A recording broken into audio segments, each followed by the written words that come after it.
Tony Robbins, the most respected life and business strategist in the world, #1 New York Times bestselling author, helped millions get back on track. Help us today with an Oz Talk. God bless you. You got it. Thank you. Well, listen, we talked earlier on this show about the idea that there are 2 skills to master if you want an extraordinary life, being life on your terms, whatever that means for you. One was the science of achievement. The other is the art of fulfillment. And we talked about there's 3 keys to the science of achievement. I won't repeat that. But fulfillment is really unique. Everyone is fulfilled by something different. You can be in love with someone and they can be fulfilled by different things than you. The 2 fundamental elements that you really want to be fulfilled is you have to grow, as I said earlier. Progress equals happiness. If you aren't even where you want to be, you're overweight, but you start making progress, you're going to be excited. You're not where you want to be financially, but you make progress, you'll be excited. Same thing in a relationship, any part of your life. But we make progress and grow so we have something to give.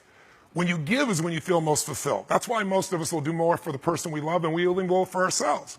And so if you want to overcome, you want to have a more fulfilling life, you got to see what gets in the way. And what gets in the way is emotional patterns of suffering. Suffering would be being stressed or worried or fearful or angry or sad. And we all have the pattern of doing it because we have a 2-million-year-old brain that's designed not to make you happy. It's designed to really just make you survive. So it's always looking for what's wrong. So do a little exercise with me. Look around. I'm going to test you. Find everything you can see in this room that's brown. Brown people, brown clothing, brown things. Anything that's brown, I'm going to test you. Look around. Look behind you. Don't miss anything. Close your eyes. Tell me everything you just saw that was red. Okay, open your eyes and look for red this time. Find red. You got to find red anywhere. Look for red. Look for red. Look for... How many found a lot more red this time and didn't have it in your head before? Raise your hand. Why? Because we get what we look for. Seek and ye shall find. And I'll prove it to you. You'll even find things that aren't there just to feel successful. I'll prove it to you. You'll find whatever you're looking for. How many saw beige stuff, called it brown just to feel successful? Let me see your hands. How many saw burgundy, called it red, just so you could succeed, right? So if you think you're messed up, you're going to find messed up stuff in yourself. You'll color it, or someone else. If you think you're great, you're going to find great things. So if you want to free yourself, I'm going to do a quick little meditation at the end. You've got to realize that we all suffer at times. And if you want to end suffering, you have to make the most important decision in your life, which says, I'm going to live in a beautiful state every day, no matter what, even when it doesn't go my way, even when there's injustice, even when people are unfair. Because are people going to be unjust and unfair in our lives, yes or no? And are you going to be unjust and unfair at times without meaning to be, yes or no? So if people have to behave a certain way for us to be happy, you're not going to stay happy, right? So I used to see how my happiness was so cheap. All I needed was my phone in my pocket because I have 1,200 employees, right? All these companies, 31 companies. What are the chances someone's screwing up right now? 100%, right? Because with that many people, that moving parts. And so I just look at it and I'd lose my happiness, and now I don't lose it. I decided as soon as I start to feel stressed, I kill that monster while it's little. I don't wait till it's Godzilla eating the city in my life. I stop it right away. So the way to do this, 2 things. 1, you got to be honest with yourself that you suffer, and you got to identify what's your favorite flavor of suffering. Because we all have a favorite flavor. Some people it's worry. Some people it's anger. Some people it's boredom. Everyone has a different one. What's yours? What would be your favorite flavor of suffering, you, my dear? Worry. How about for you, ma'am? Worry. Wow. How about you? Sickness. What about you, ma'am? Sir, the token male, tell me, what's your deepest fear? Boredom. So I want you to notice whatever you're going in the pattern of doing, it sucks the life out of you. And when you're bored or you're worried or you're angry, you're not there with your kids the way you want to be, or your husband or your wife or your boyfriend or your girlfriend. So what you want to do is catch it while it's little. I used to do it the other way. I used to fly, I still do, to Australia. I'm fortunate enough to have my own plane. I'm quite privileged at this stage of my life. But I would go and be up for 14 hours. You know what my stress would be? I'd be so stressed about flying. What's stressful about sitting? But it's weird what we do in our heads. Our heads will make us stressed about anything. And I was stressed because there was no internet for 14 hours. And all this stuff is building up, more texts, more calls, more emails. I couldn't get it all done. And one day I get on the plane and they announce, ladies and gentlemen, for the first time, we have international internet. It was like God entered the building. People were cheering. Oh my God, we've got Instagram. We got Facebook. This is amazing. And I wanted to cheer too, but I kept myself subdued, right? But what do you think happened within 9 minutes of the 14-hour flight? It went off and it never came back, and I don't think it's ever come back since then. And how do you think people responded to this? What do you think they did? They got angry. How dare they? What a stupid company. 9 minutes earlier, it was a miracle. Now it's already an expectation. Listen to me now. You want to change your life today? Trade your expectations for appreciation, and your whole life will change in that moment. That's the whole piece, right? So let's do a 2-minute meditation really fast. Now, it's not meditation like traditional, not think of something. How many of you have something in your life, some unfinished business that's stressful, and so you put it off and don't even try to think about it? It could be in your business, could be in your personal life, could be a relationship. How many got something at home or at work that needs to be handled and you put it off because you're so stressed, you got so much going on? Who's got something like this? Can you think of one specifically? Awesome. If you don't raise your hand, you'll lie about other things too, but that's okay. We'll talk about it later on. So here's what I want you to do. On a 0 to 10, if you were to try to deal with that right now, honestly, 10 is totally stressful, 0 is not at all. Where is it? Tell me the number. Say it out loud. How many got one 7 or above of stress if you focused on it? Perfect, because that'll help you change. Now, I'm going to give you a quick technique for 2 minutes. I got dozens and dozens of these, but it'll work for most of you, you'll see. So here's what we found.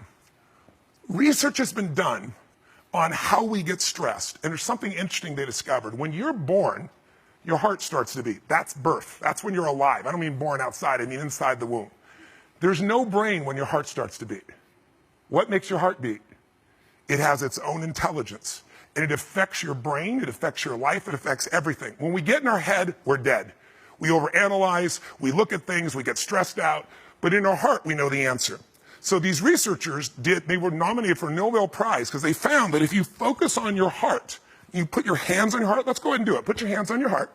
In fact, if you would you stand up? I think it'll get more of your body engaged. You've been sitting so long. Shake your body out just for a second here, just for a second.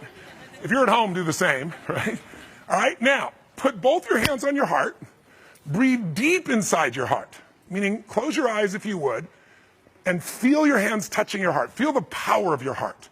And what we're going to do is for 2 minutes, we're just going to get grateful. Remember earlier I said, the two emotions that mess us up are anger and fear. They mess up your relationships, they mess up your financial decisions, they mess up career stuff, they mess up things with our kids. But when you're grateful, you can't be angry. When you're grateful, you can't be fearful. So we're going to spend 2 minutes of gratitude, but we're going to focus on our heart because research shows wherever focus goes, energy flows. And when you focus on the heart, it changes literally how your brain functions. I could show you an image of when you're frustrated and you'll see EEGs, EKGs. That's the electrical power in your brain and your heart. And they're jagged and they're all over. We'll probably put it on the screen when they cut this. But if you breathe in your heart for 2 minutes, focusing on 3 things you're grateful for, they literally become in sync. They round and they're one. And when they're one, your heart has the answer. So breathe deep in your heart and let's begin.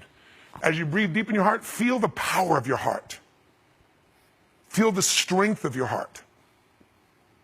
Feel the beauty of your heart. What are you proud your heart has guided you to do in this life?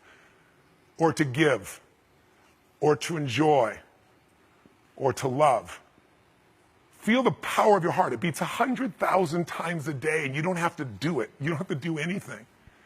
In fact, something loved you enough to give you this heart at the very beginning. You didn't have to earn it, did you? You didn't have to prove yourself. You didn't have to prove your worth. Something knows your worth and gave you this gift. You can call it God, the universe, whatever you call it, but feel that powerful heart that beats and is always there for you and has been for decades, and give thanks for it. And as you're breathing in this sense of appreciation and gratitude, we're going to take about 1.5 minutes and focus on 3 moments in your life you could feel deeply grateful for. They could be any 3 moments. It could be from your childhood. It could be from today. It could have been from 10 months ago. Any moment that you could step back in that memory as if you were there and fill up with a sense of gratitude. So right now, I'd like you to think of one of those moments. A magic moment, a beautiful moment from any stage of your life. What's been one of the most beautiful moments of your life? Having my daughter. Yes. So breathe deep, breathe in your heart, and step into that moment that you cherish. And fill up with appreciation, with gratitude, with joy. And feel yourself going into a beautiful state as you breathe in your heart and feel like you're there. Think of a second moment now that you could be deeply grateful for.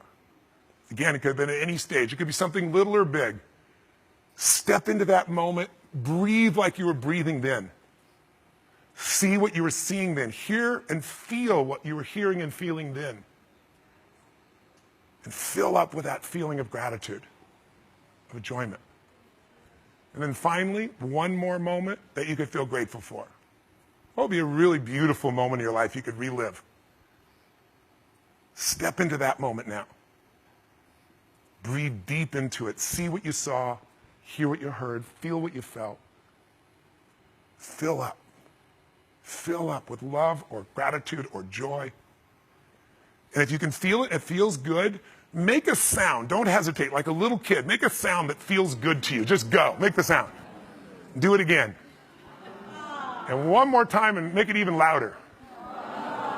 That's awesome. Now, continue to feel your heart in this gratitude. I bet there have been times in your life where things happened for you that you didn't make happen, or like a coincidence. You went to go do something and you met somebody you love, or do something that led to a career or a friendship. What's a coincidence you're grateful for that led to something beautiful? And what if life was always happening for you, not to you? What if you really believed that even the pain was a gift because it got you to grow or change or expand? What if everything was happening for you? And now you're in a really beautiful state. Keep breathing in your heart. And then to finish this, all you've got to do is end this sentence for me. Keep breathing in your heart, not your head, your heart. Fill up with that gratitude. And then ask yourself about that thing that used to stress you a few minutes ago. Say, all I need to remember, all I need to focus on, all I need to do in that situation is what? And trust your heart. It knows the answer that fast. Feel your heart. All I need to focus on in that situation, all I really need to do, all I need to really appreciate or feel or experience, all I need to focus on, all I need to believe, all I need to do is what? And your heart knows the answer. Raise your right hand with your eyes closed if you know the answer. If you know exactly what to do to resolve the situation, raise your right hand nice and high if you would right now. And keep your hand up. As soon as you got it, raise your hand. Perfect. Keep your hand up. And then open your eyes and look at the percentage of people who just in 2 minutes have figured out how to solve what was so stressful. If you look around, it's about 90%. For those of you that are still there, you're kind of hanging on a little bit. And for those that are doing that, there are other techniques, but did it reduce it? Yes, even for those. So for you, ma'am, you didn't, which one didn't raise your hand? One of you didn't raise your hand. Yeah, so did it reduce it for you? So where was it and where is it now? Oh, it went from a 9 to a 6. So we could do a second one and we'll stack it. So what I want you to do is, this is a way in 2 minutes. You're starting to feel stressed, you breathe in your heart, you focus on what you're grateful for, 3 things, and then you look at the problem and from your heart you solve it. How many got it? Let me see your hands. How many got it like this? Give yourselves a big hand. It's a beautiful experience. Thank you. It's been a pleasure to serve you. The great Tony Robbins. Thank you, my friend. Love you, man. Love you.